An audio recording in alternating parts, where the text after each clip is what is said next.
大家好，我是世界日报旧金山分社记者李怡，今天为您主持反仇视赢共荣的论坛节目。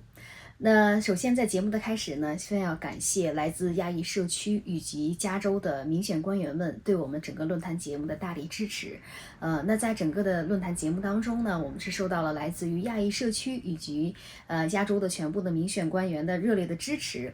那都是为了呢我们共同努力，可以团结所有可以团结的力量将这个仇亚的事件扼杀在摇篮当中。那在今天的节目当中呢，我们也是特别全面的邀请到了来自于加州的民选官员以及亚裔的社区领袖，包括心理咨商师和研究关于如何防止和发生亚裔仇恨的这样一个文化的专家学者教授。所以在今天的节目当中呢，我们希望呢从全面的角度各个的层面来剖析，让我们如何来应对仇亚事件。好，那我们首先欢迎到的呢，就是来自于华裔社区的华鹰会的领袖李天寿。那他呢，可以说是为了防止我们反仇亚事件的再度发生，以及更好的保护我们的华裔社区，他可是积极的联络了整个的社区领袖、社区成员，和我们的整个的民选官员，包括旧金山的地检长旧金山市的市府律师，包括 FBI 的这些官员们进行了一个特别深入的探讨。那他想说呢，可以从他的角度尽他的力量，让我们的华裔社区以及亚裔社区得到有效的保护和伸张他们的正义。让我们来看一下。So good morning. I'm Jeff Lee. I'm the president for Wah Ying Club, aka Flying Tigers in Chinatown. We've been here for 88 years, and Wah Ying Club, we're like the police, unofficial police for Chinatown since 1935. Back then in the 50s and 60s was really hard times. Because of discrimination, prejudice, race, and we had to fight our way through a predominantly white neighborhood. We were the very first Chinese family that bought a house in an all-white neighborhood back in early 1950s, and we had to pay a white person to buy a house, and we had to pay another white person to be as a borrower for us, because the lenders would not lend to Chinese. So it was very, very difficult, challenging years, and through school, there was a lot of discrimination, prejudice. The white kids would beat us up, and we had to be stronger and fight them off in different ways, whether academic or sports or even social levels. We had to show that we are humans. It taught us Chinese to be stronger, and we could prove to the back then that we are just as good as anyone else. How we see moving forward is that your generation or new generations are far more educated in technology, education, politics, government leadership, being more active and becoming advocates to fight human rights and unity, diversity, and more family with all ethnic and faith-based groups. Flying Tigers is like a role model, and they are true heroes that made a significant contribution to US and China at the same time. And this is really a perfect time because President Xi was here, and he does honor, recognize, and acknowledge the Flying Tigers. So it's a crucial time that we come together in peace and work world problems together, not divide each other. We want to prosper worldwide together because we're humans. We're all people. The coronavirus, that triggered a real critical time in our place. And even to this day, we are always being harassed verbally and physically. You see all the assaults happening to elderly Asians. Many people are racist still, unfortunately, even though it's not publicly known or voiced. But they use this Wuhan coronavirus against the Chinese. But we try to educate them.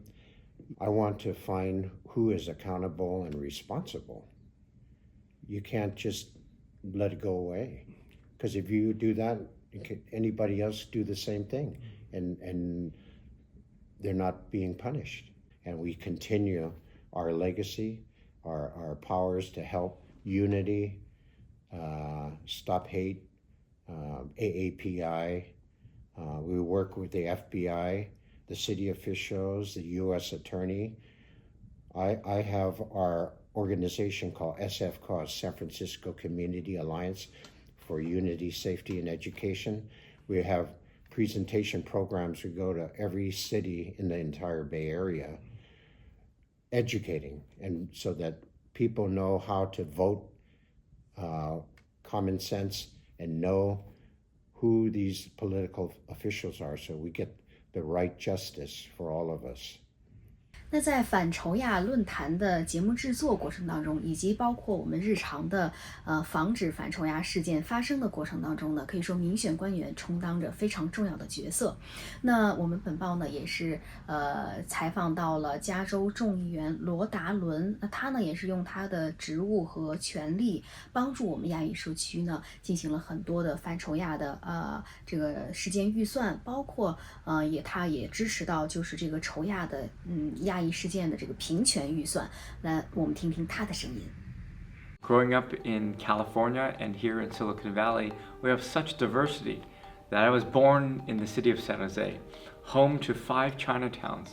And when we recognize the importance of our diversity, Chinese have had a number of contributions to making Silicon Valley what it is. That's why I'm so proud of my heritage, my culture, and why it's important that we preserve Chinese American Californian history as well. That I'm a 4th generation Californian, speaking more Spanish than I do Chinese, but yet I'm seen as a perpetual foreigner. Somehow we always get this question, where are you from? And I will answer, I'm from San Jose. Well, where are you really from?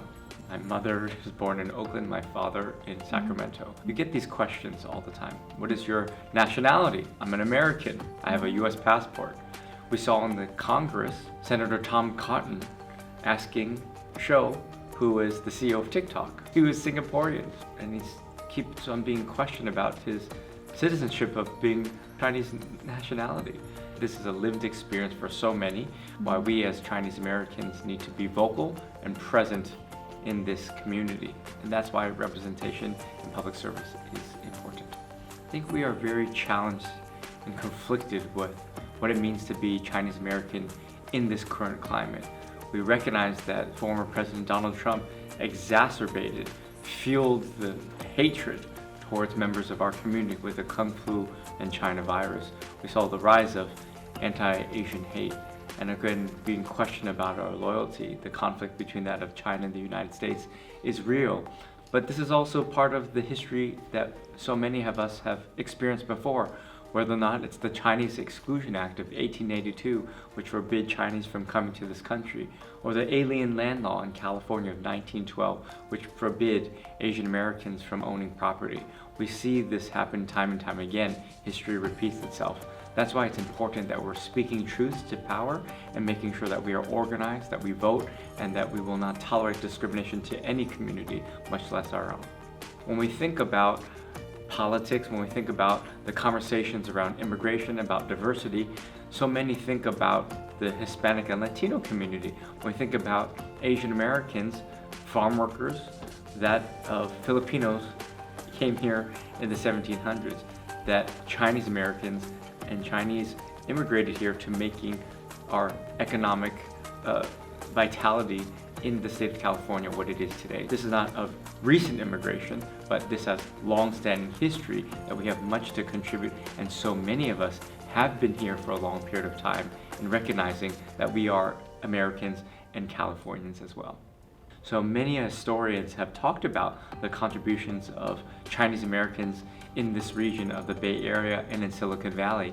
And what's equally important is to see that many Chinese Americans can be successful in many different fields, whether or not it's Hollywood entertainment, and Mr. John Chu, director of Crazy Rich Asians, or whether or not in politics or in other areas, not just the traditional occupations of becoming a doctor, lawyer, or an engineer. You can do many things, and we are very proud to see many individuals in different areas. In the state of California, are utilizing public taxpayer dollars of tax credits and incentives to maintain and flourish in providing the opportunities for Hollywood to film with major studios in the state of California. Part of that conversation is to make sure that we're seeing more diversity in films.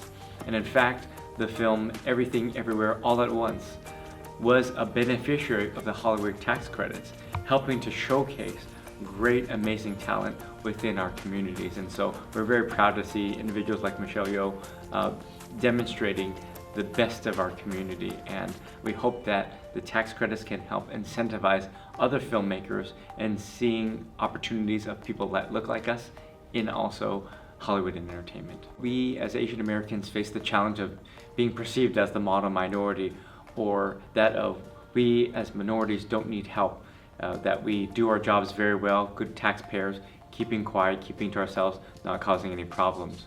But this is a false approach and narrative as well too, which is that when we disaggregate and break down the data, we equally have other issues that need to be addressed within the inequities that exist.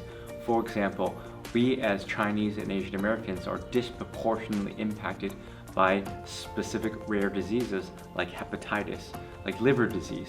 How do we make sure that we're getting the public resources and the dedication to addressing and acknowledging these health disparities within government to support us? But if we're just simply seen as a model minority, or that we don't need any help and we're self-sufficient, we aren't able to get the public resources and the support, and wiping out the epidemic that exists within these healthcare disparities. And that's one example of the many reasons why we need that type of support and representation as well. 对于仇恨犯罪，最重要的呢，就是要防患于未然。但是如果不幸一旦发生，仇恨犯罪受害者的心理健康建设也是不容忽视、非常重要的一个环节。心理咨商李伟倩也是呼吁仇恨犯罪的受害者一定要正视心理健康。仇亚的行为是有不一样的东西的，从小小的事情，可能人一个 look， 一个没有看到你，或者说比如说你去餐厅的时候故意没有跟你打招呼，这是一个，或者到身体的攻击、语言的攻击，甚至暴力的攻击，或者损坏你的汽车，在你车上刻东西，这些都算是仇亚的行为。很多年前，在一个很棒的法律学校，有一天有3个人在同一个下午不同的时间打电话给我，告诉我说李博士有严重的事情发生了。这3个人是不一样的亚裔，但是他们告诉我相同的事情。他们有一天上课的时候，有一个教授走进来，讲一讲，看到他们3个，就是他们刚好坐在同一个区，不是都在一起，而坐在同一个区。教授看着他们，指着他们，告诉他们说 Your future is in China。 其他同样是美国最高等法律系的学生大笑。所以我知道说，在这个状况下，很多这边的华裔的家长会说，或者你可能想说，这是小事嘛，只是讲这句话有什么了不起的？但是这样想一件事情，这个教授基本上是在跟这个3个小朋友说，滚回你们的国家。这个三个学生在这件事情发生之后，还在想办法怎么处理的时候，因为有力量不平等，因为教授的力量跟他们的未来的成绩有关，跟未来推荐性有关，他不知道怎么处理的状态下，其他的同学同样是法律系的学生突然大笑起来。那种孤立感，那种无助感，或者说他们在这里怎么样生存那种感觉是非常难受的。那你也会想说，为什么他们打电话跟我讲？其实在这边的第2代小朋友通常都不跟自己的家人讲说在学校遭受什么事情，因为他们讲了通常会说那你就忍耐啊，那你就说这是教授是为你好啊，教授讲的有道理啊，所以他们通常都不跟家长讲。所以你可以想象说他们为什么会紧急的电话告诉我说，李博士，我们可以谈些这些东西。一般华人社区处理的态度，或者因为我们没有机会去让我们的孩子，或者我们自己去准备怎么应付，或者帮自己站起来发生这些事情，在我的工作里头，我看到是结果要花很多很多年的时间去修复，或者这些人很多很多年都在这边被这些伤痛折磨住。很多年前，我曾经跟一个医学系，也是美国非常非常棒的医学系的快要毕业的学生，他在治疗忧郁症，然后我终于有一天就直接问他了，当然是用英文问他，因为他在这边长大的。我说，你对你的黄皮肤有什么感觉？他说，我痛恨我皮肤的颜色，我希望是白人。我希望大家在这稍稍停一下，不要评判这个小朋友说你怎么可以妄主灭宗啊，你怎么可以不爱自己啊，这些都是批评，我们尽量不要用。我要大家停在这思考一下，是有多少的痛这个小朋友一辈子经历到现在已经要成为一个医生了，他能想的是说他希望的肤色是白色，这是痛。所以为什么要谈这些东西？因为你看，从开始小事，一个话语，一个课堂上在工作场合话语，到最后的结果，一个人，一个将来要成为一个很棒很棒医生的人，他每天看到自己的皮肤的颜色，希望自己不是长这样。为什么？因为这些痛就像一根针小针刺在你的肉上面，别人看到是小针，但是当有1000根针插在你的肉上的时候，你也不觉得有人可以说，不觉得有人可以懂，你的痛是拿不掉的，你唯一解决的方法是把自己皮撕掉。